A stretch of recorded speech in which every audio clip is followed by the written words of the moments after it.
muscles that are really important to help you with your internal hip rotation. I'm going to demonstrate all three on the right side. We're going to start with our psoas. So if you look at your navel, you're going to be to the side of it. All right, I'm going to lay down with it right on my right side. I like to bring my left knee out. Chest is facing down. And you want to make sure that you're on the muscle. This is one of those, when you're there, you'll know it. It feels different to me than when I foam roll other muscles. And just as much intensity as you can take. You might want to come down, you might want to stay lifted up. You can travel down and up. Think of this muscle as kind of having shape like a pork tenderloin. That sometimes helps people find it. If this doesn't feel good to you, or you know you're not on the muscle, then go ahead and find another release for a different muscle group. This muscle gets super tight from sitting. Okay, now we're going to travel to another muscle that is important for internal hip rotation. It's your TFL. It's one of your quad muscles. So when I am going to roll that muscle, instead of being on the very front of my quad, I'm going to be slightly to the side. So I'm not on the side of my leg, I'm not on my IT band, I'm not on the dead center, I'm somewhere in between. Since I'm going to do the right side, I'm going to come to the bottom of my mat and scoot my roller out to the right. Left knee again is on the mat. You can start in that hip crease.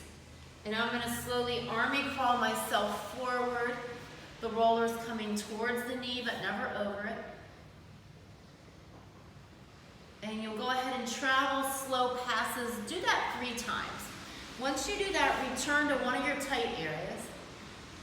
On that trigger point, let's inhale and lift, exhale and sink. Do that 2 more times. Inhale, lift, exhale, sink. 1 more, inhale, lift, exhale, sink. Then if you can tolerate it, let's bend and straighten that leg 4 times right over that knot. And then hopefully you'll get some relief.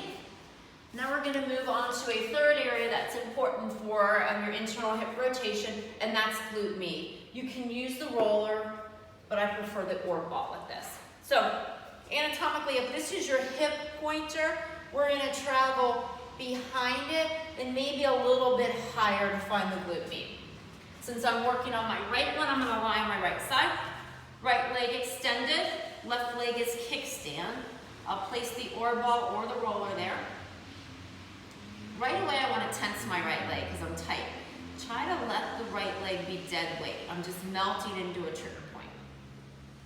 If you don't find one right away, you can travel a little bit up and down or back and forth.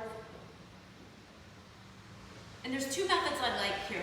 You can do that inhale, lift off, exhale, sink into it several times.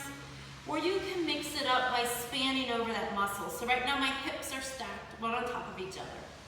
I'm going to span so the ball comes towards my tailbone, my hips shine to the ceiling, and then rotate back. And I'll do that for 3 or 4 times or until I feel that muscle start to release. And those are some really good myofascial release to get you moving better in your hips.